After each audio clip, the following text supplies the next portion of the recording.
ভাবিছিলোঁ নন্দৰাজ নাইকিয়া অৱস্থাতে হাউতকে তোমাক লৈ যাম বুলি হ'ব হ'ব এতিয়া বৰ একেবাৰে মৰম চেলাই দেখাব নালাগে চবে একেবাৰে কাঠ বাজি বুলি যশোদাই ঘাঁহে নন্দৰাজাই বুঢ়া বয়সত বাপেকে দিলে নহয় ল'ৰাডাল পাই আমাৰ আকৌ কমলা মই ভাবিয়ে আছো তুমি ভাবিয়ে থাকা ভাবি থাকোঁতে লোকে বুঢ়া লৈ যায় পালেগে ল'ৰাটোকে বাপেকে চবে কৈছে নহয় বোলে নন্দলৈ যায় লোৱা পালে নন্দলৈ যায় লোৱা পালেতো পালে তুমি আকৌ মোক ইয়াত কাম কৰিবলৈহে ৰাখি যাওঁ বুলি কোনোবা আহিব জলপান দিয়া আকৌ কোনোবা আহিব গোটেই পাইনো বাৰু হ'ল বুলি বুঢ়া ল'ৰাদাই ল'ৰাটো চাবলৈ আহিব লাগেনে মোৰ কঁকাল এইটো কঁকাল হৈ থকা নাই একেবাৰে আকৌ চোৱাচোন মোক খাবলৈ নাপায় পেটটো একেবাৰে শুকাই গৈছে মইনে তুমি যশোদাই কাম কৰিবলৈ কয় পাকঘৰত কাম কৰোঁতে যে হাউতকে টেষ্ট কৰা এইটো ৰাক্ষস নহয় ৰাক্ষসনী মানুহ নেখাওঁ দিয়া মই প্ৰথমতে অকণমান মানে বনাওঁতে খাওঁ আকৌ যশোদাই আকৌ বেয়াকৈ বনালে বেয়া পাব যে সেইবুলিহে খাওঁ বাৰু যি হওক নন্দ ৰজা কেঁচুৱা হ'ল বুঢ়া নন্দ মোৰ বয়সটো কম মই নন্দতকৈ বহুত সৰু তুমি এতিয়া কণী ফুটি ওলাইছা এইটোনো কেলে ক'ব লাগে মই তোমাক ভাল পাওঁ নে নেপাওঁ পোৱা যেনে লাগে কিন্তু মই থাকোঁতেও যে তুমি সেই মালতী জেউতিলে পিৰিককৈ চাই থাকা আঐ তেহেঁতৰ চাউনীটো ভাল এহেন ৰূপৱতীজনী মানে এতিয়া বেয়া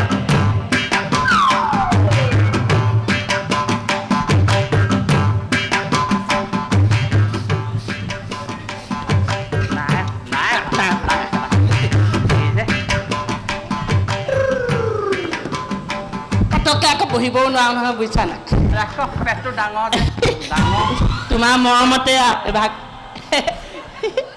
হৈছে বোলো হেকুট কুট তেতিয়াহ'লে আহিল বুঢ়া লজাই লোৱা পালে আহিল আমাৰ আহিল মই হাউতকে চাই আহোঁ তুমি এখন জাৰটো মাৰি দিয়া হ'ব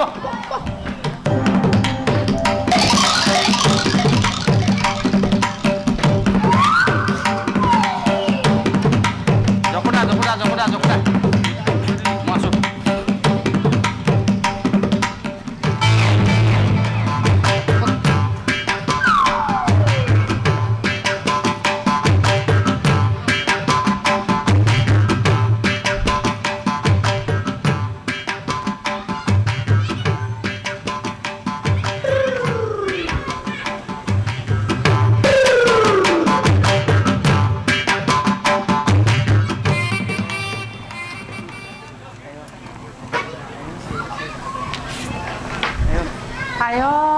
পোনাকণ ইমান ধুনীয়া সঁচাকে ধুনীয়া মোৰ বাচা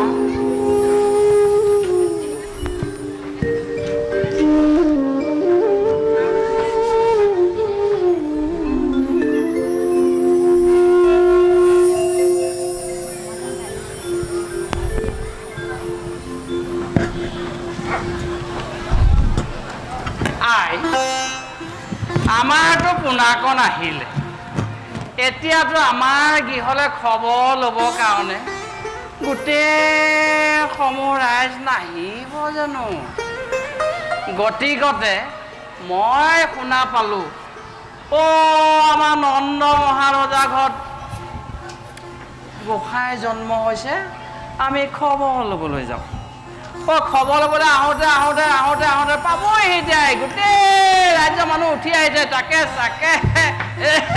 মানে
তোমালোক আজি আমাৰ ঘৰলৈ আহি আমাক ধন্য কৰিলা।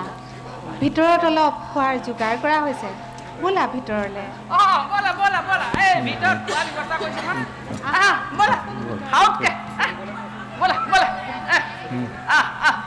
আই ঐ আই ঐ কোমল চাউল লৈছে খাওঁতকে দিয়ে অকণমান আই ঐ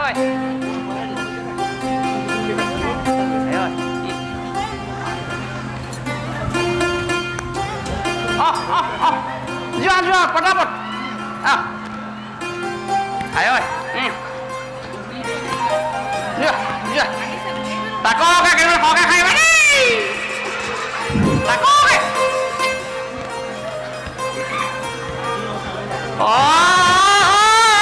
কমলা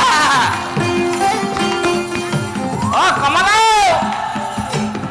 আই ঐ ভাল সময় দিলে গ'লি আৰু পাই ভিতৰলৈ ভিতৰতে গৈ চালোহি অলপ ভালকৈ শুশ্ৰূষা কৰিবা দেই মই ইয়াতে আৰু মই মানে কৈছোঁ কি কৈছা? মই ইয়াতে এইখিনি চাফ চিকুণ কৰোঁ। মই দেখা নাই তুমি কি কৰি আছিলা আজি আনন্দে। এই নহয় এই হেৰি হ'ল আকৌ এই কালি যে গৰু গোবৰ কথা সলাব নালাগে। আজি আনন্দে নন্দে মই তোমাক আলেখ লেখ চাইহে আছিলো। মই ইয়াত একেবাৰে কাম কৰি মোৰ কঁকাল একেবাৰে গৈ কিবা হৈ গৈছেগে। আজিলৈকেতো তুমি মোক কোমল চাউল খাবলৈ কোৱা নাছিলা। আইঅ এতিয়া কোমল চাউলে খাই যাবা। নহয় মানে তুমি যে তোমাৰ মতি গতি বৰ ভাল দেখা নাই দেই। মুখলৈ চোৱা নাই নহয় মুখলৈ নাই চোৱা। মই এই মামা কেলে পোনাখনৰ চেহাতহে চাই আছো ঐ পোনাখনক উমলাব লাগিব যে দুখুৱাই আছো এনেকে এনেকে এইটো কোৱা তাৰমানে নতুন যে নাজানে কমলা আহিলে যোৱা তুমি ভিতৰলৈ যোৱাচোন তুমি ভিতৰলৈ যোৱা যোৱা যোৱা বোলো তাককে খালা হওক নে কেইটামান খালা হওক।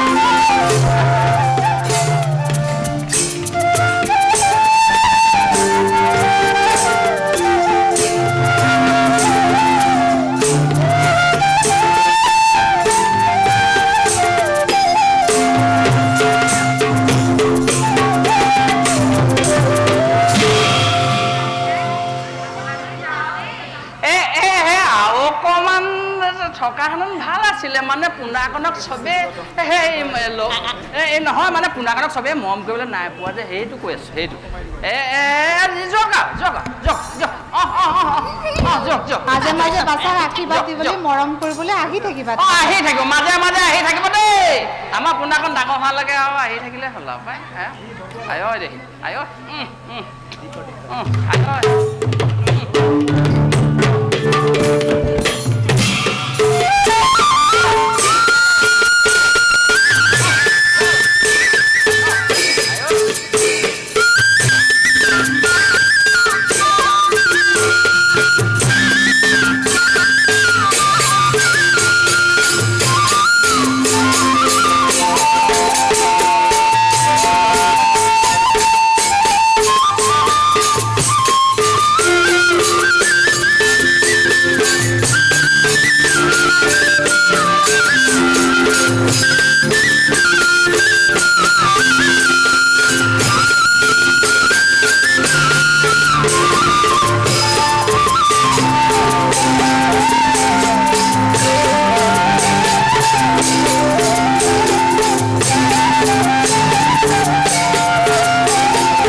মই মইনাটোক মই অকণমান লওঁ আপোনালোকে আৰু কি ক'ত কৰিব লাগে দেই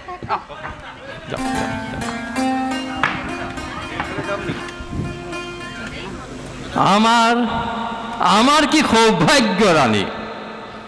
ইমান দিনৰ মূৰত আমি আমাৰ আকাংক্ষিত পুত্ৰ ৰত্ন লাভ কৰিলোঁ। লগতে মোৰ প্ৰিয় সখা বসুদেৱৰ অন্যতম ভাৰ্যা ৰোহিণীৰ গৰ্ভজাত পুত্ৰ সন্তানটিও আমিয়েই লাভ কৰিলোঁ। মানুহৰ চকুত ৰাম আমাৰ এই নিজৰ সন্তান।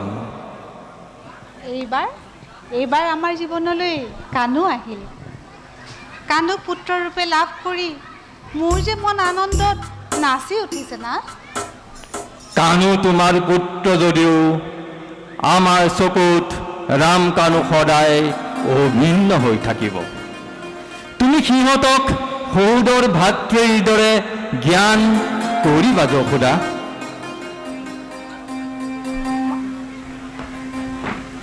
ৰাম কানু আমাৰ মানত সদায় সমান। আমাৰ গগা চাৰ্জা আহিছে এইপিনে দি আহিছে মাতো নে অলপ ন থাকিব। আজি মহা উৎসৱৰ এই হেন পবিত্ৰ দিনত পুত্ৰৰ মংগল কামনা কৰি ভগৱানৰ ওচৰত প্ৰাৰ্থনা জনোৱা যশোদা। ঈশ্বৰে যেন সিহঁত দুয়োটিকে দীৰ্ঘায়ু কৰি তোলে। যিদিনা ৰাম কানু ডাঙৰ হ'ব, ৰাখাল বালক হৈ গোবৎসলৈ বৃন্দাবনত উমলিব, সেইদিনা যে অভাগীৰ মনত কিমান আনন্দ লাগিব। আৰু এই নন্দৰাজ পিতৃত্বৰ গৌৰৱত পুলকিত হ'ব মন প্ৰাণ। বৃন্দাবনৰ পৰা ধেনু চাই বাই উভতি আহোঁতে আনন্দৰে চাই ৰম নন্দ দোলালক। আঠে বেঠে ক্ষীৰ লহনো দিন যতনাই, শীতল পাতিত খুৱাম দুয়োকে। মহা এই আমাৰ পালেহি আৰু মাতো নে আহক আহক প্ৰণাম আচাৰ্য। জয় হওক। ৰামধন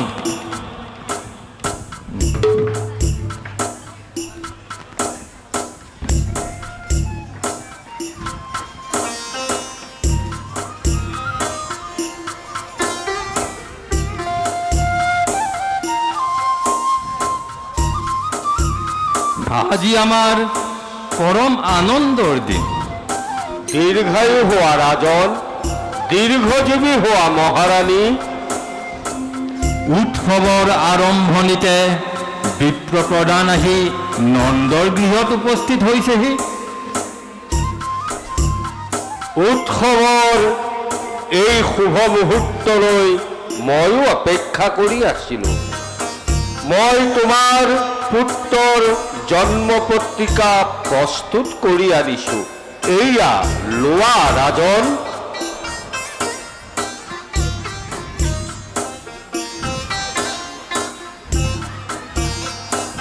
বাছাৰ সকলো লক্ষণ শুভনে আচাৰ্যদেৱ? মহাৰাণী, মই একো অশুভ লক্ষণ দেখা পোৱা নাই। তোমাৰ পুত্ৰৰ গাত সকলোবিলাক শুভ লক্ষণেই বিৰাজমান। তোমাৰ পুত্ৰ বেদজ্ঞ, শাস্ত্ৰজ্ঞ আৰু যোগনায়কৰ বিৰাজমান। তোমাৰ পুত্ৰ বীৰ্যৱান, বলৱান আৰু হ'ব জগতৰ আৰাধ্য পুৰুষ। বৰ আনন্দৰ কথা। পিছে আচাৰ্যদেৱ গণনা কৰি মোৰ বাছাৰ কি নাম ৰাখিলে? কৃষ্ণ অষ্টমী তিথিত যাৰ জন্ম, যাৰ দেহৰ বৰণ শ্যাম বৰণীয়া, সেইজনৰ গণনাৰ কি প্ৰয়োজন? কৃষ্ণ। কৃষ্ণ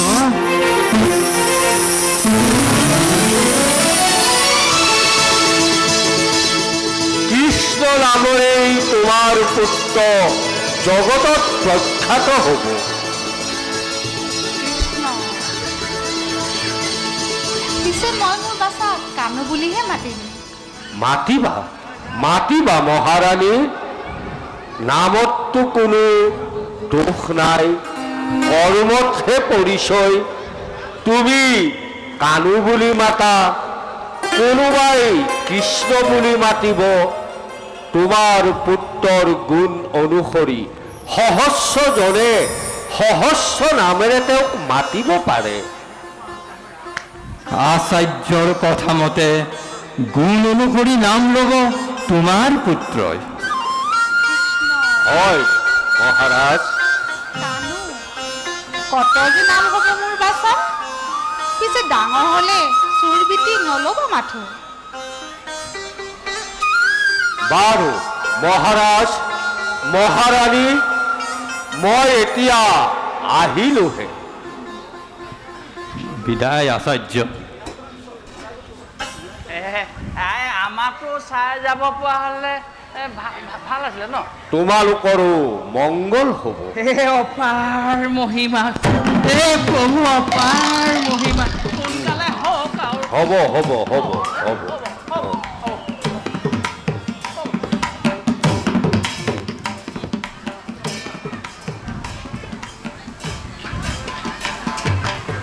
তেতিয়াহ'লে আমাৰ পোনাকণক আৰু ভিতৰলৈ নিয়াও অকণমান সেই জীয়াবলৈ খোৱা অকণমান কিবা এটা